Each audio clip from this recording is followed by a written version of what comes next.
There are moments in life that you do not recover from quickly, not because they destroy you, but because they show you something true about someone you loved and you cannot unknow it.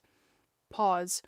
My daughter was 7 years old when my sister looked me in the eye and told me she would not be welcome at her wedding. Not because of anything she had done, not because of anything I had done, because I could not afford the gift my sister had decided she deserved. Pause. 3 seconds. 7 years old.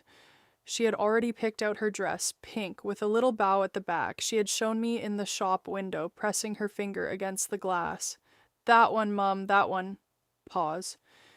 I told my sister what she had said about the dress. My sister said, then she'll have to wear it somewhere else. The guest list is final. Pause. 4 seconds.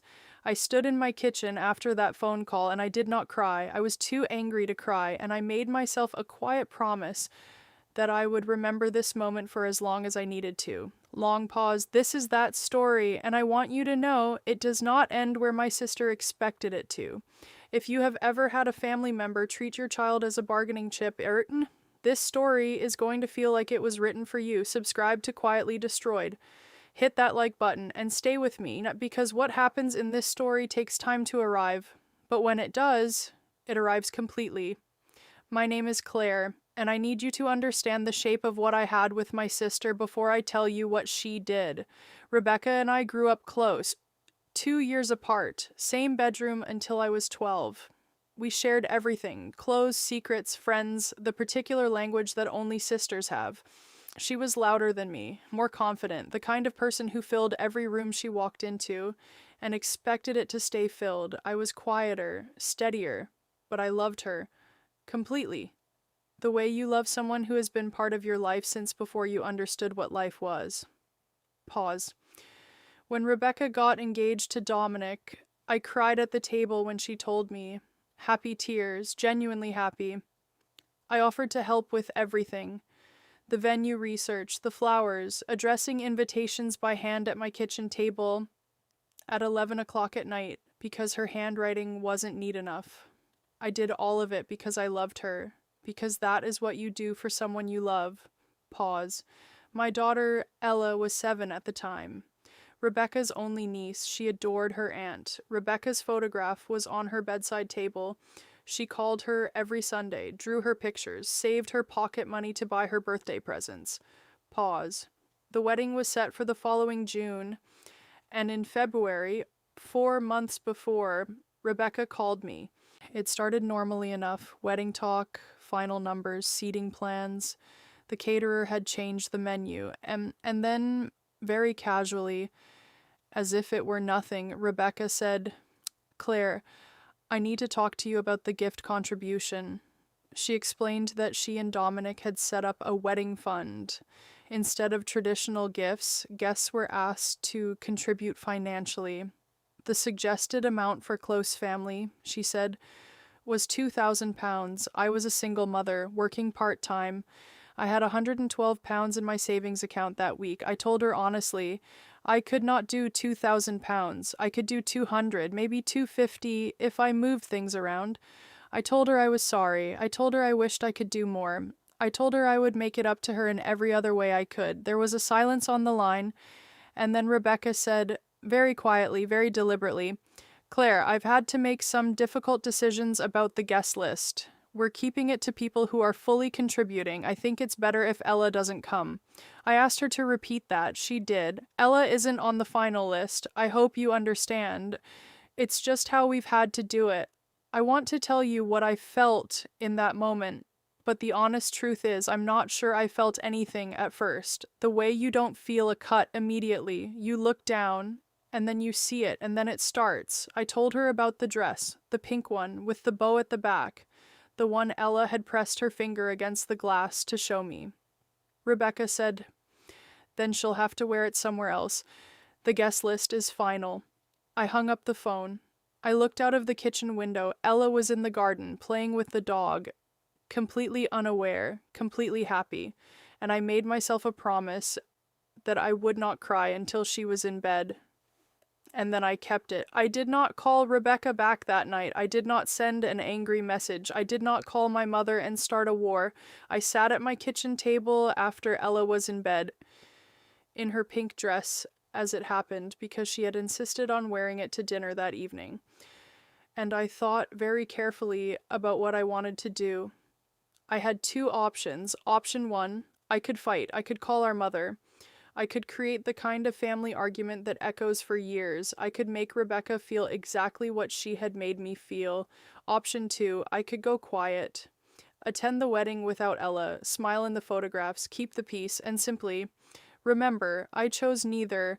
I called Rebecca the next morning. I told her very calmly that I understood her decision, that I wouldn't be making a fuss, that I hoped her day was everything she had planned. And then I told her one more thing. I told her, I won't be there either, Rebecca, not without my daughter. I hope you have a beautiful day. I genuinely do, but I won't be there. She did not respond immediately. When she did, she said I was being dramatic, that I was ruining things, that she couldn't believe I was doing this to her. I said, I'm not doing anything to you. I'm just choosing my daughter. Take care of yourself. And I hung up. That was the last time I spoke to my sister for 14 months. Woman and a little girl having breakfast together, sunlight. The wedding was on a Saturday in June. Ella and I spent that day together. We went to the coast. Ella wore her pink dress. We ate fish and chips on the beach, and she ran in and out of the waves and came back soaked and laughing. That evening, we watched a film together, and she fell asleep on my shoulder before it ended.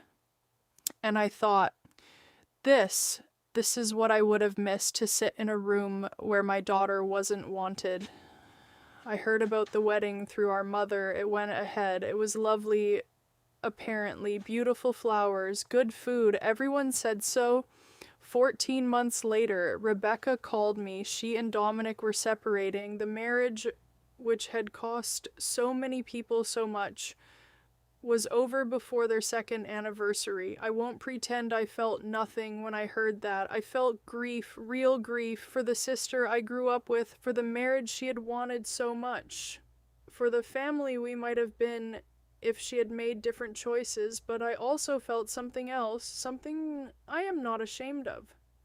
A quiet, settled confirmation that the things we sacrifice people for, the things we decide are worth more than the people who love us, almost never are. Rebecca and I are in contact now, carefully, slowly, like two people learning to walk on ground that has shifted beneath them. She has never directly apologized for what she said about Ella, but she came to Ella's 9th birthday party. She sat at the table, helped her blow out the candles, brought her a gift. Something Ella had mentioned wanting, which meant she had been paying attention. Ella hugged her. Because Ella is 9 years old and she does not carry what I carry, and I am grateful for that. More grateful than I can say. I do not know what Rebecca and I will be to each other going forward. I know what we were. I know what we became. I am not sure yet what comes next. What I know is this. On the day of her wedding, while she stood at an altar with £2,000 worth of flowers and a guest list curated for contribution, I was on a beach with my daughter in a pink dress running into the sea, and I would not trade that morning for anything, not for anything at all. Here is what I want to leave with you.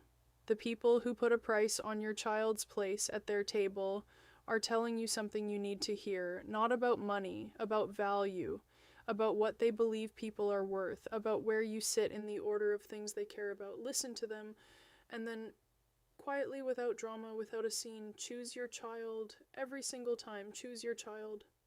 Has a family member ever made you choose between keeping the peace and protecting your child?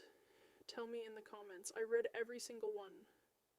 And I want you to know, you are not alone in this. If this story meant something to you, share it with someone today who needs to be reminded that choosing your child is never the wrong choice. Subscribe to Quietly Destroyed. New story every single week next week. A woman discovered that her mother had been secretly transferring her inheritance to her brother for 11 years. What she found in a box under her mother's bed I could not have written if I tried. I'll see you then.